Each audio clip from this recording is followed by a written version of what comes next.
Alright guys, so like I promised you, let me go ahead and take this thing out of the way first. Alright, so like I promised you guys, I'm going to teach you guys how to do a burnout, specifically because I was a rookie just a couple days ago and I finally did my first burnout. So coming from a rookie, I'm going to simplify this thing for you guys so it can be easy for you guys, especially if you're driving an automatic and you've always wanted to do a burnout and you never knew how. And these freaking things on the internet, these tutorials on the internet are so freaking complicated. So without further ado, this is a dummy's guide to doing a burnout. Let's get it started. So doing a burnout is really easy. There's only 4 simple steps for it, okay?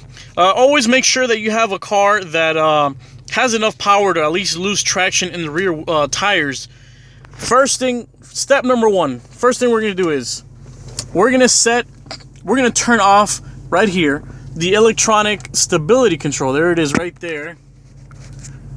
Bam, bam, there you go. So you're going to turn that off.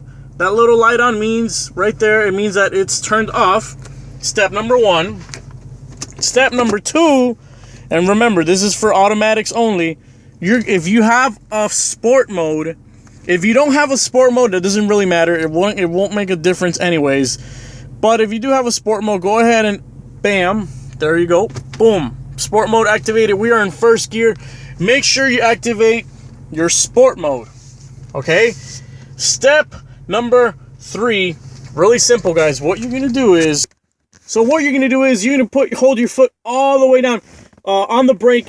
Make sure that you guys have new brakes, and if you're using, actually, I recommend you use old junkyard tires.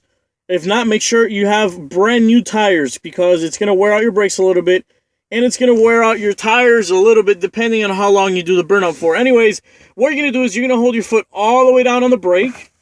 And then step number 4 is you're going to push the accelerator all the way in, okay?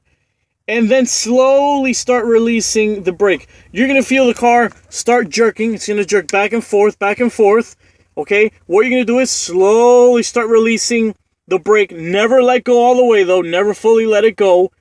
And always, and keep the accelerator all the way down. What's going to happen is the RPMs are going to start going crazy.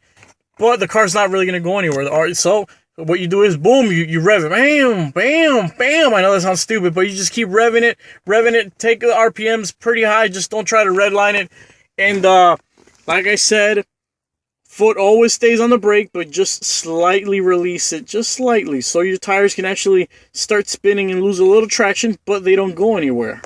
Another trick I have is right here. This looks like any ordinary water bottle, but look at that. It has a tiny hole cut at the top, and when you squeeze it, I'm going to show you guys. When you squeeze it, it actually acts like a water, like a little nozzle, and it sprays water. Now, the reason you might want to do that is you wet your rear tires thoroughly. You wet them with this bottle, and pretty much that will actually kind of help you with your tires losing traction. It's like a little cheat, but it works. So let's go ahead and wet those tires real quick. Alright, so we're going to wet the tires. See? Look at that. A little hack from Mr. Random. Poke a hole in the thing. So you ever see guys doing this as a track? Just so your tires can lose traction just a little bit better, man. That's all it is. We're trying to do a burnout here. We're not trying to wait forever for these things to lose traction.